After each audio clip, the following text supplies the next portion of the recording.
कल सोनमर्ग टनल की इनॉग्रेशन के बाद UT chief minister Omar Abdullah इस वक्त क्रिटिसिज्म का शिकार हो रहे हैं, कंट्रोवर्सीज में है, क्योंकि कल जिस तरीके से सोनमर्ग के अंदर सोनमर्ग टनल की इनॉग्रेशन के दौरान उमर अब्दुल्ला ने स्पीच दी और उस स्पीच के दौरान उमर अब्दुल्ला ने प्राइम मिनिस्टर के सामने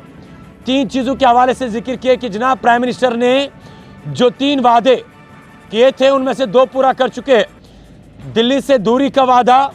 और उसके साथ साथ में जम्मू कश्मीर के अंदर लेजिस्लेटिव असेंबली इलेक्शंस कराने का वादा, और अब तीसरा वादा उमर अब्दुल्ला ने कल कहा कि हमें पूरी उम्मीद है कि प्राइम मिनिस्टर वो भी पूरा करेंगे, यानी कि जम्मू कश्मीर के अंदर रियासती दर्जे को बहाल करने की बात जो है कल उमर अब्दुल्ला ने अपने स्पीच के दौरान की। लेकिन उसके बाद ही लगातार जो है अपोजिशन पार्टीज की तरफ से उमर अब्दुल्ला के ऊपर सवाल जो है खड़े हो गए कि आखिरकार क्या जम्मू कश्मीर की आवाम ने इसी चीज़ के लिए उमर अब्दुल्ला को वोट दिए थे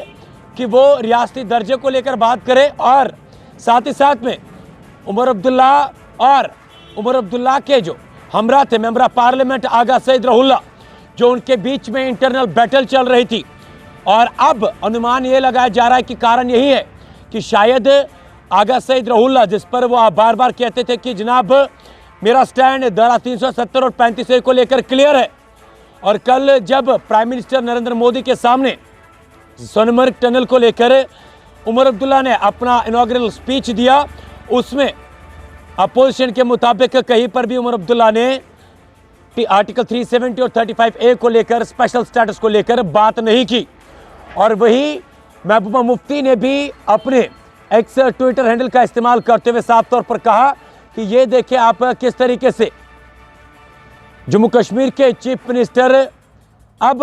उस सिचुएशन को नॉर्मलाइज करने की कोशिश कर रहे हैं जो मरकजी सरकार ने जम्मू कश्मीर के स्पेशल स्टेटस को एब्रोगेट करके यहाँ के स्पेशल स्टेटस को छीन कर जम्मू कश्मीर को यूटी में बदल डाला। आखिरकार अगर सईद रहुल्ला और उमर अब्दुल्ला के दरमियान जो इंटरनल बैटल चल रही थी उसका कारण शायद यही है, ये अपोजिशन का मानना है। और अपोजिशन अब कहीं ना कहीं से जनता दल यूनाइटेड की अगर बात करें, उन्होंने कहा कि आगा सईद रहुल्ला एक विजनरी लीडर है और इसी की वजह से शायद उमर अब्दुल्ला और रहुल्ला की नहीं बन रही है, क्योंकि उमर अब्दुल्ला कंप्रोमाइज़ कर चुके हैं और आगा सईद रहुल्ला उसको लेकर तैयार नहीं है। और उसके साथ साथ में कई सारे सवाल इस चीज़ को लेकर उठे कि जो जम्मू कश्मीर के अंदर अवाम ने वोट दिया नेशनल कॉन्फ्रेंस को लेकर, और नेशनल कॉन्फ्रेंस ने अपने हर एक स्पीच के अंदर कैंपेन के दौरान ये कहा कि आप हमें वोट दें, हम जम्मू कश्मीर के स्पेशल स्टेटस आर्टिकल 370 और 35A को लेकर फाइट करेंगे, लड़ेंगे, ताकि जम्मू कश्मीर को स्पेशल स्टेटस जो है वो वापस मिले। लेकिन कल जब स्पीच हुई तो चीफ मिनिस्टर उमर अब्दुल्ला ने प्राइम मिनिस्टर के सामने ये कहा कि जनाब वो उम्मीद तवक्को ये करते हैं कि जम्मू कश्मीर को रियासत का दर्जा वापस दिया जाए, और वही 370 और 35A स्पेशल स्टेटस को लेकर कहीं पर भी ना तो नेशनल कॉन्फ्रेंस के किसी लीडर ने और कल बिलखसूस प्राइम मिनिस्टर के सामने कश्मीर के आवाम के सामने अपोजिशन के मुताबिक उमर अब्दुल्ला ने कोई भी बात स्पेशल स्टेटस को लेकर नहीं की। और अपोजिशन का ये कहना है, ये इल्ज़ाम है कि ये साफ लग रहा है कि नेशनल कॉन्फ्रेंस चाहती है उस सिचुएशन को नॉर्मलाइज करना जो यहाँ पर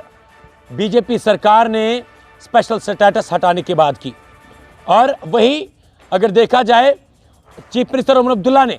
कल स्पीच के दौरान ये भी प्राइम मिनिस्टर के सामने कहा कि मुझसे लोग सवाल कर रहे हैं कि आखिरकार रियासती दर्जे को कब बहाल किया जाए, लेकिन अपोजिशन ने उस पर भी साफ तौर पर कहा कि जनाब यहाँ की आवाम ने आपको वोट जो है स्पेशल स्टेटस आर्टिकल 370 और 35A को लेकर दिया, लेकिन अब आपने उसी आवाम के साथ धोखा किया। ये कंट्रोवर्सी कल तब शुरू हुई जब प्राइम मिनिस्टर के सामने Omar Abdullah, chief minister UT CM Omar Abdullah ने इनॉग्रल स्पीच दी, और स्पीच के दौरान उन्होंने कई सारी चीज़ों के हवाले से जिक्र किया, और उन्होंने प्राइम मिनिस्टर की तारीफ करते हुए भी कई सारी चीज़ों की जिक्र की, जिस पर क्रिटिसिज्म करते हुए साफ तौर पर अपोजिशन ये कहा कि जनाब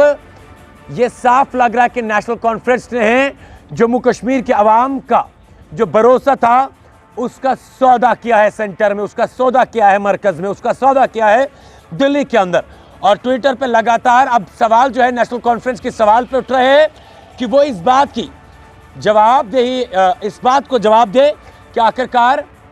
उन्होंने जिस वादे के ऊपर नेशनल कॉन्फ्रेंस और आगा सईद रऊहुल्लाह महदी जिस चीज़ की सरबराही और लीड कर रहे थे कि यहाँ पर आर्टिकल 370 और 35A को लेकर अब नेशनल कॉन्फ्रेंस को वोट दे, और अवाम ने भी